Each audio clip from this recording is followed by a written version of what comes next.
मो स्त्री आम गामर अमर बेहरा गोटे पिला ता सहित इलिगाल रिलेशन बारंबार रखी आसुची।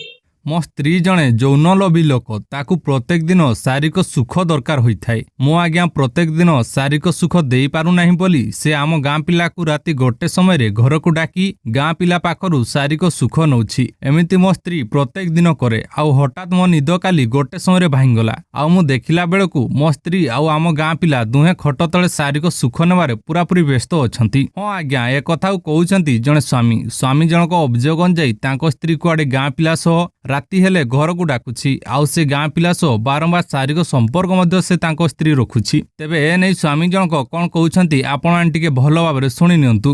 मो स्त्री आम गामर अमर बेहरा गोटे पिला ता सहित इलिगाल रिलेशन बारंबार रखी आसुची। रखिथिला परे 22 तारिख दिन राति रे गोटे बेले मु सुईथिली।